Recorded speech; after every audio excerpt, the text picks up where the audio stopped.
18 bob. Uningdan keyin cho'ng huquqliq yana bir farishtaning arshdan tushayotganligini ko'rdi. Yer yuzi uning parlaq nuri bilan yorib ketdi.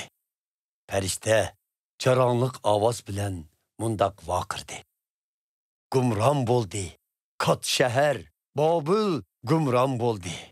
Endi u jinlarning makoni, har xil yomon ruhlarning uvisi, har xil iflos va yirkinishli qushlarning changisidir. Chunki ishdi har qaysi xalqlar uning axloqsizligining kuchlik sharobidan zino qilishdi. Dunyoning podsholari uning bilan beyishdi. Dunyoning savdogarlari uning bayashatchiligining ziyodiligidan. Osmondan yana bir ovozni angladim. U yerdan chiqinglar, ey xalqim, bo'lmasa shirik bo'lisizlar u shaharning gunohlariga. Uchraysizlar uning beshiga tushadigan baloyu ofatlarga, chunki palakki yetdi. Uning qatmu-qat gunohlari Xudoning yodiga yetdi. Uning razil qilmishlari. Yondiringlar uning sizlarga qilganiga muvofiq. Qaytiringlar uning qilmishlariga qo'shilib. Suninglar 2 barobar to'ldirib uning sharob bergan qadihini. Ayshi ishratda hashamatchilik bilan yashasa qandoq? Beringlar uningga azob va alam shundoq. Chunki maqtinidiki u o'z ko'nglida o'ltirman xonishdek taxtda. Tul emasman, tutmasman aslo motam. Bu vecdin uning beshiga keldigan baloyu ofat, ya'ni o'lim, ocharchilik va motam kelidi. Aman bir kun ichidila. O'rtilidi u o't ichida. Chunki so'roq qiladi uni qudratlik Parvardigor Xudo. Uning bilan zina qilgan va ashi ishratda yashagan dunyoning podsholari uni o'rtgan o'tning istutaklarini ko'rganda uning holiga ichinib yig'izor qilishidi. Uning tatiyotgan azobidan qo'rqib yiroqda turib deydiki: Sit kat shahar, ah Bobil kuchlik shahar, tortilding jazoga bir soat ichidila. Dunyodagi savdogarlarmi uning holiga ichinib yig'izor qilishidi.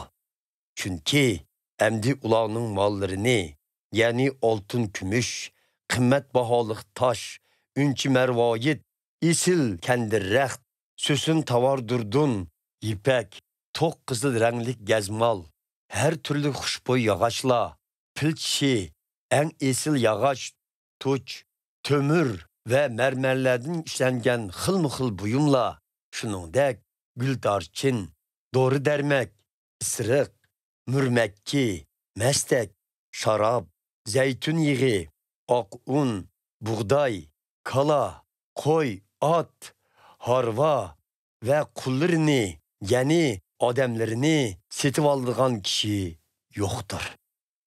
Bu savdogarlar Bobilga: sen mastoni bo'lgan, esil narsalar sendin ketdi. Bütün esil mol dunyolaring g'oyib bo'ldi. Sen ularni endi topamazsan, deydi. Bobilda bu mollarni setib yeygan savdogarlar shaharning tatiyotgan azob oqibatlaridan qo'rqib, yiroqda turib, uning holiga ichinib, yig'izor qilishib deyishudiki: Sit kat shahar, o'ralgan eding isil kandirraxtlarga, so'sin va to'qqizil ranglik gazmallarga, bezalgan eding oltin, qimmatbaholik tosh va unchi marvoyitlarga. Barbod bo'lding shuncha katta boyliqlar bilan bir soat ichidila. Barliq kemi boshliqlari, kemidagi yo'lovchilar, kemichilar ve dengizge tayinib can bakıdığanlarning hammasi yiroqda turib, uni o'rtgan o'tning istiqlarini ko'rib, bu katta shaharning yana bir tangdishi bormidi deb faryod qilishidi. Ular boshlariga to'p to'kishib, motam tutib, hasrat bilan un selib, mundaq deb yig'lishidi. Sit, katta shahar. Beygan idi onun baylig'idan dengizda kemisi borla. Halbuki vayron bo'ldi shahar. Bir soat ichidila. Ey arsh, ey Xudoning muqaddas xalqi, elchilar va payg'ambarlar, xush bo'linglar. Uning beshiga kelganlardan, chunki jazolab Xudo uni elib badislarning da'tinglarni. Ondan kuchlik bir farishta tugman teshig'i o'xshash yo'g'on bir toshni ko'tarib, dengizga tashlab mundaq dedi. Tashlanidi mana shundoq shiddat bilan katta shahar Bobil ko'rinmaydi qayta.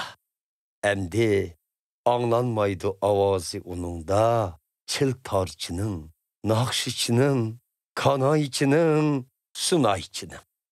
Endi tepilmaydi uningda hech qanday qo'l hunarvan. Endi anglanmaydi ovozi tugmanchining. Endi parlamaydi chiroq yo'ruqi uningda, anglanmaydi mungdishlari yangi xotinlarning. Dunyoning eng martabali kishilari edi uning savdogarlari, ozdi sehri bilan butun xalq olam. To'kildi bu shaharda qonlari, payg'ambarlar, Xudoning muqaddas xalqi yer yuzida qirg'in bo'g'allarning.